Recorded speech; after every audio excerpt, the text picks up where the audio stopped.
ছাত্র জনতার অভ্যুত্থানে শেখ হাসিনার পতনের পর দেশ পরিচালনার দায়িত্ব নিয়েছে অন্তর্বর্তীকালীন সরকার।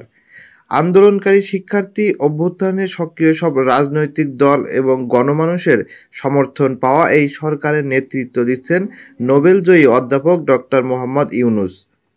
দেশের মানুষের ইতিবাচক প্রত্যাশার পাশাপাশি আন্তর্জাতিক মহলেও এই সরকারের গ্রহণযোগ্যতা তৈরি হয়েছে। বিশ্বের শক্তিশালী বিভিন্ন দেশ ও আন্তর্জাতিক সংস্থার পক্ষ থেকে সরকারকে সব রকমের সহায়তা দেওয়ার মাধ্যমে বাংলাদেশের সঙ্গে সম্পর্ক বাড়ানোর ঘোষণা দেওয়া হয়েছে। গত ৮ই আগস্ট অন্তর্বর্তীকালীন সরকার শপথ গ্রহণের পর থেকেই সরকারকে সমর্থন দিতে শুরু করেন বিশ্ব নেতারা। বিশ্বের বিভিন্ন দেশ ও আন্তর্জাতিক সংস্থা বাংলাদেশের সঙ্গে কাজ করার অভিপ্রায় জানান। অন্তর্বর্তীকালীন সরকার গঠন হওয়ার পর প্রতিবেশী দেশ ভারতের সমর্থন নিয়ে সংশয় থাকলেও শপথ গ্রহণের পরপরই সর্বপ্রথম সরকারকে অভিনন্দন জানান দেশটির প্রধানমন্ত্রী নরেন্দ্র মোদি। দেন একসঙ্গে কাজ করার প্রতিশ্রুতি।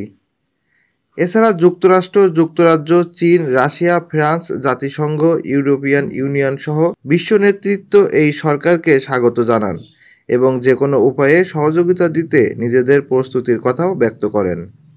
গণতান্ত্রিক নির্বাচনের জন্য মাঠ প্রস্তুত। যে মৃত্যু ও সহিংসতা ঘটেছে তার জবাবদিহি নিশ্চিত করা অন্তর্বর্তীকালীন সরকারের একটি গুরুত্বপূর্ণ কাজ হবে। দেশের গণতান্ত্রিক পথ এবং বাংলাদেশের জনগণ ও যুব সমাজের আশা আকাঙ্ক্ষা পূরণের জন্য এই সরকার কাজ করবে বলে আশা প্রকাশ করেন বিশ্ব নেতারা। সবার আগে সরকারের প্রধান উপদেষ্টা ডক্টর মোহাম্মদ ইউনূসকে শুভেচ্ছা জানিয়ে ভারতের প্রধানমন্ত্রী নরেন্দ্র মোদি বলেন, ভারত বাংলাদেশের সঙ্গে শান্তি, নিরাপত্তা ও উন্নয়নের জন্য উভয় দেশের জনগণের যৌথ আকাঙ্ক্ষা পূরণে কাজ করার জন্য প্রতিশ্রুতিবদ্ধ। অন্তর্বর্তীকালীন সরকার বাংলাদেশের জনগণের জন্য গণতান্ত্রিক ভবিষ্যৎ নির্ধারণ করবে বলে নিজেদের চাওয়ার কথা সরকারকে জানিয়েছে ওয়াশিংটন। একই সঙ্গে সাম্প্রতিক সহিংসতা বন্ধের জন্য ডক্টর ইউনূসের আহ্বানকে যুক্তরাষ্ট্র স্বাগত জানিয়েছে।